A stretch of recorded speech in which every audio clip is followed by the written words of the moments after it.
The other day we heard that Donald Trump wanted to ban all immigration, but now we're getting things clarified. Trump has announced a 60-day suspension of all green cards. So that's people who want to come in to be permanent residents.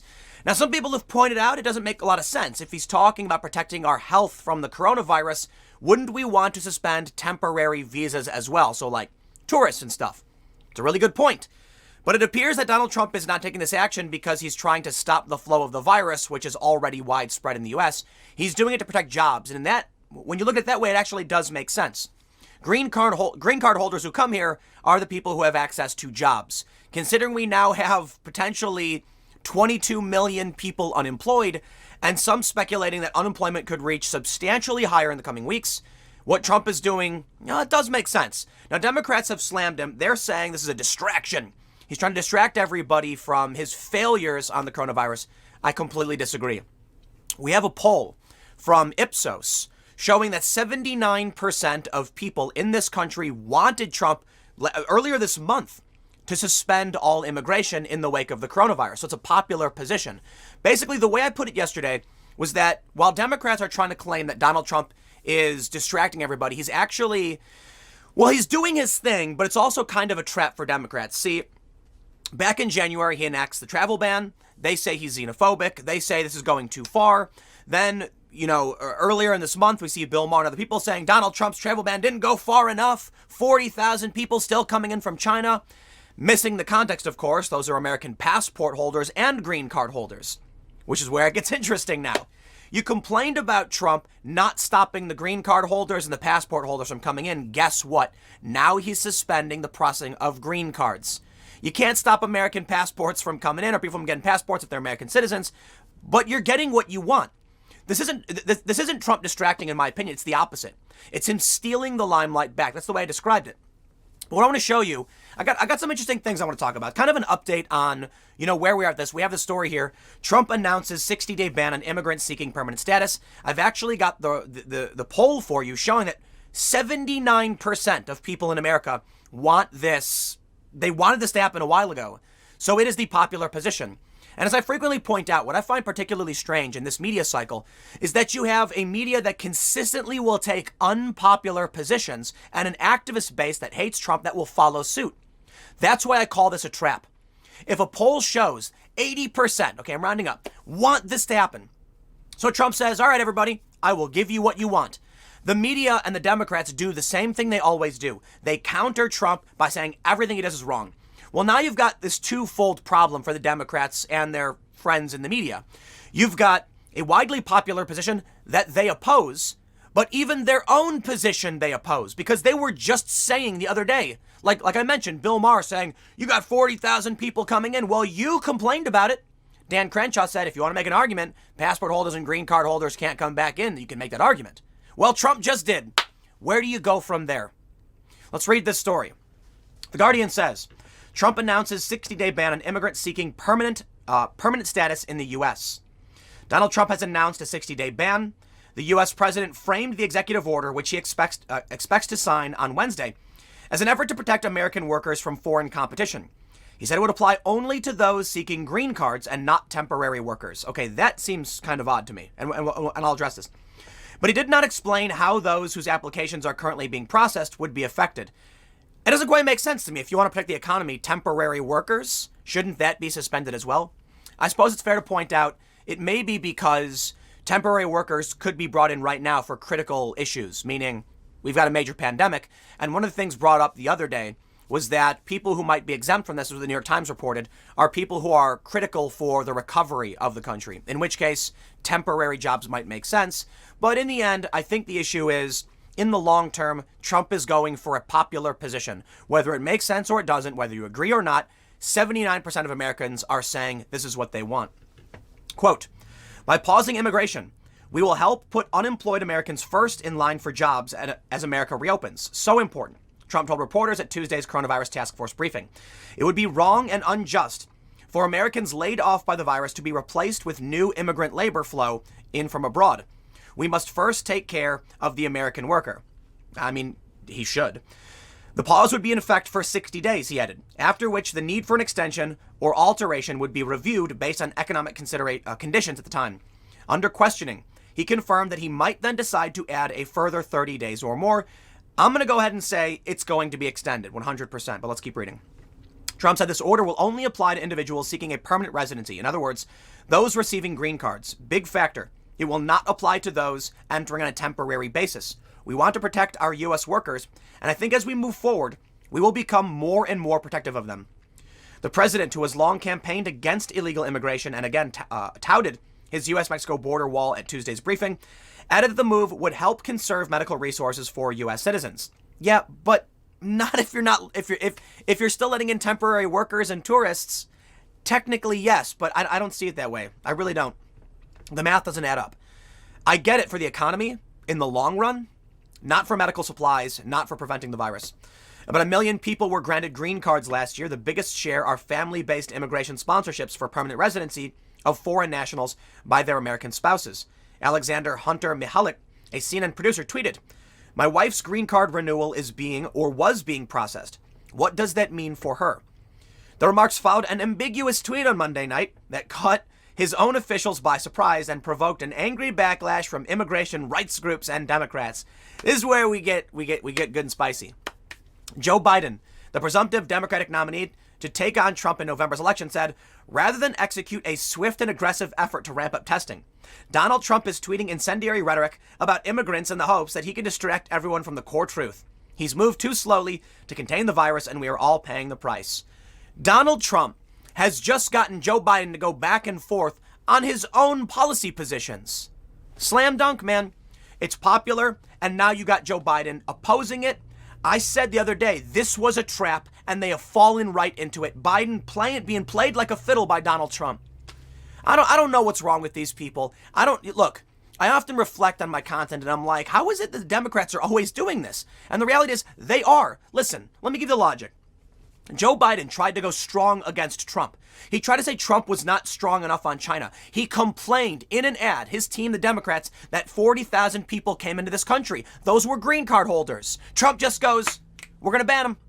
We're not going to give any more green cards. There you go. You happy now, Biden? And Biden goes, oh, harumph, I say, you can't do this. But you just complained about it. Man, I tell you what, these people have lost the plot. Let me show you this. ACLU official calls Biden racist for supporting China travel ban. You reap what you have sown, good sir. If you complain about Donald Trump and try to out-Trump him, the left will tear you up. Guess what? Conservatives aren't doing that. If Donald Trump came out right now and said, due to complications, we have no choice but to remove the ban, Trump supporters would just say, Trump, no, you need to do it. You need to backtrack. They wouldn't claim they hate him. They wouldn't vow to turn on him. They would be very much behind him, just saying, do better, do better. With Joe Biden, you've got different factions. You've got the moderates that do blame China. And if Biden doesn't give them what they want, they say he's being soft, so they try and go after Trump. And then the progressives say he's racist. I'll tell you what, man. Well, I did highlight this before in the video I did about Joe Biden. Cecilia Wang of the ACLU says, Joe Biden already trying to out-Trump Trump. This kind of fear-mongering is causing violent attacks on Asian Americans. We get it. You guys think everything is racist. Donald Trump is racist. Look, Donald Trump has isolated something that Americans want. Let me show you this tweet thread. This is Roy Beck, founder and CEO of Numbers USA. I'm not super familiar with it, but he does cite a legitimate study from Ipsos. He says, with tens of millions unable to work, most immigration at this moment makes no sense. Trump's tweet indicates a sensitivity to a primary purpose of immigration laws of every country protect workers. Status quo at this time would show callous disregard for broad economic suffering. A temporary halt in all immigration is extremely popular right now. In an April 9 to 10th survey, USA Today and Ipsos polling found that 79% of Americans supported temporarily stopping immigration from all countries. And there it is. Trump has effectively, I don't necessarily want to say it's 4D chess, but I've often said the Democrats are playing checkers, Trump is playing chess at least. So they've come out, they go after Trump, he steals the limelight back, and now once again the left is criticizing Trump for doing what the American people want him to do. The one effective thing, there's a few effective things the Democrats have done. or potentially could do. The first effective thing they did was shut down Trump's press events. That helped them wildly. Trump's polls started going way down as soon as they removed it. But Trump's polls are still higher than they've been for most of his presidency. I'm sorry, but it bears repeating. The next best thing they could do is put Michelle Obama on the ticket. That would help them greatly. But there is a potential pitfall for Donald Trump if the corona. So I can't tell you whether or not the pandemic is going to be good or bad in the long run. For the most part, it's actually been in many ways good for Trump. I mean, he's still fundraising. He's like $200 million above Joe Biden right now, which is remarkable for the Trump campaign. I mean, it's huge. But his polls have gone up because even Democrats, yes, many Democratic voters, although not most of them, but a decent amount, and independents are supporting the president's actions. Now, that's gone down in recent times as they've taken him off the air, which makes me think this is why the most effective thing the Democrats and the media has done is cut off his press events. You've got a bunch of Democrats that blindly trust the media, and that's bad. You can't just do that. The media has gone sour for the most part. With Trump breaking through by holding these events, showing Dr. Birx and Dr. Fauci and Mike Pence and himself, even Democrats started to come around, and that caused a panic. They shut him off. Now these Democrats are just watching CNN again, and they're getting fake news. And it's ridiculous how much we can see it. This is what's truly shocking to me. You know, the whole Chris Cuomo thing. You even got Ben Smith, formerly of BuzzFeed, now the New York Times, calling them out for this. But if you only watch that stuff, you're gonna believe Orange Man bad. That's working. That's a potential danger for Donald Trump come November. I can't tell you how the coronavirus will necessarily impact us in the long run. Like I said, there's some good, some bad. If we have a second wave and we are not prepared for this, I truly believe Trump will be wiped out in November. And that's look, I often say Trump's on track for a major victory. Trump's going to win, landslide Trump because of all the pitfalls of the Democrats. But let's be honest. If we see a second wave or even a third wave around October, there's many big factors that are going to absolutely cause damage for Donald Trump. Notably, mail-in voting. There's a potential for fraud, but it's also going to light up a ton of voter bases that normally don't care to vote. Now, Republicans have complained about this. There's some quote, probably out of context, where some Republicans said mail-in voting means like Republicans will never win again or something like that. But one of the reasons why Republicans might actually get hurt by this is the youth vote. And voters like this, right? Young people overwhelmingly vote Democrat, but they don't care to go vote. If the ballot comes in the mail, they'll just go, whatever, rubber stamp.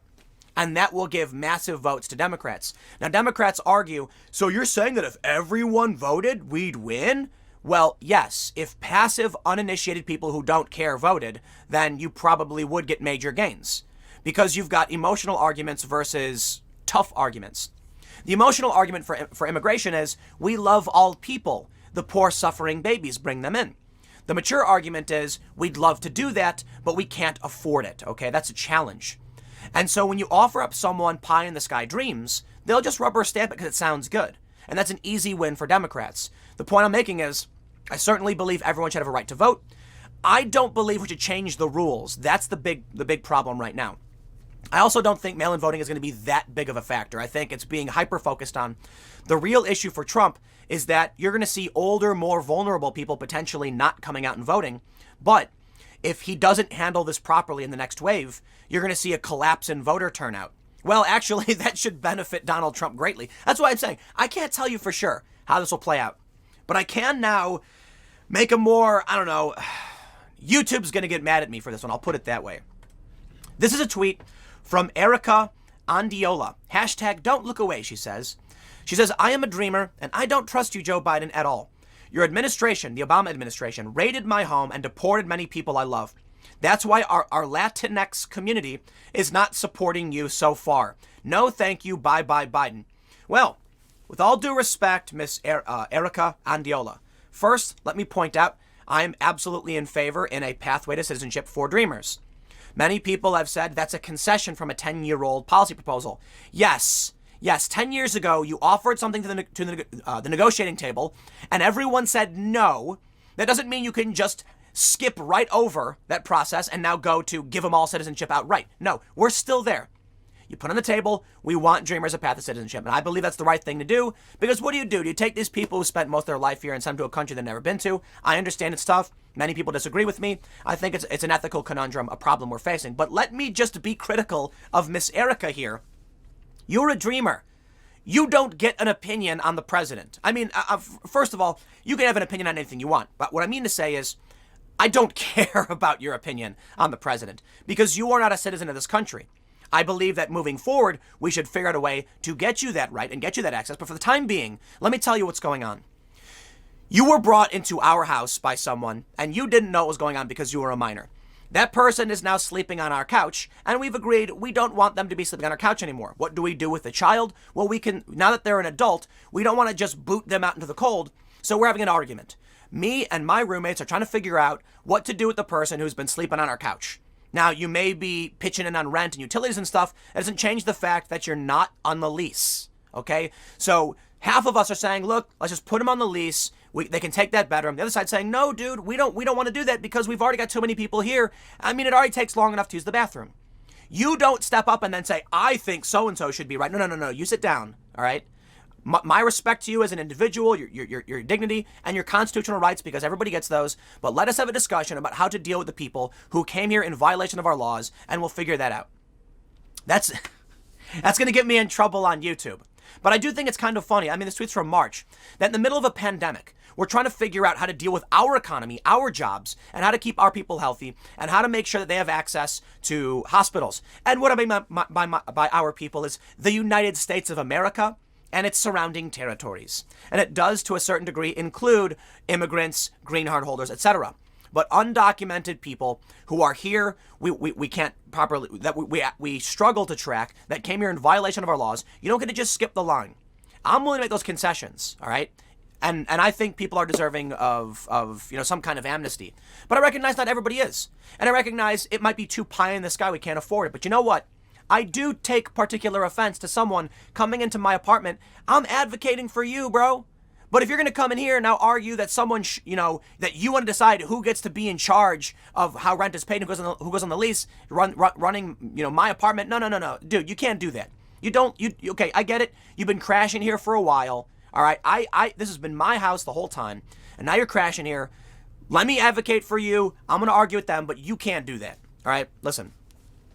Right now, the American people want immigration stopped. There's nothing you can do about that. No one has a right to just say, ignore the will of the people. That would be undemocratic. You and your activist friends and those and those who are criticizing Biden for now supporting the Trump position, and Biden himself who's now criticizing himself, you're in the absolute minority on this. It's shocking to me. Trump took a bold popular position, and you're opposed to it. Listen, what we've seen over and over again, and this really does blow my mind, is that Trump has consistently tricked the media and Democrats to adopting fringe minority positions. Like he's done it with propping up the squad, right? Saying, oh, the squad, do this, do that. These people are, and then all of a sudden, you get the media saying, oh, how could Trump say this? You look at the swing state polls, they hate Ocasio-Cortez. They hate Ilhan Omar. All right, I hate's a strong word, but it's like 78% disapprove of them. Trump knows the weaknesses and the vulnerabilities. He's got smart people around him. Stop walking into these traps. Let me break the politics for a second, and let's talk legitimately about immigration. Trump is right, 100%. Okay, not 100%, actually, no. I think if you want to talk about protecting the economy and everything right now, it probably makes sense to suspend all immigration, period, including temporary visas, tourism. But I think the issue is this. Temporary workers and tourists bring money here.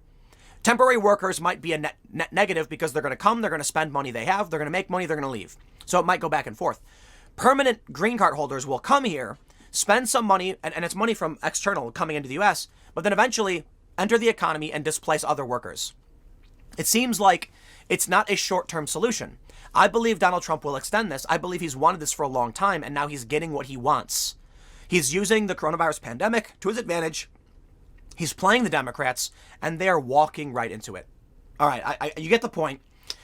I mean, no disrespect to Miss Erica Andiola over this tweet, but I do kind of feel like, listen, man, why are you saying bye-bye Biden? Please. Like, I'm even on your side, and I disagree with you as an intersectional feminist, but I believe that we've got to figure out some way to bring dreamers into the fold and give them access, citizenship, whatever it could be. But I will draw the line at you telling me who should be the president and who shouldn't be the president, even though I agree with you, Biden shouldn't be the president. It's an issue of principle. We disagree on why Biden shouldn't be president. But we both agree Biden should be president. So, look, we're going to have this discussion and we'll figure things out. For the time being, 80% of Americans want this. And what are you going to do about that? If you want to go out and support unpopular positions, do it.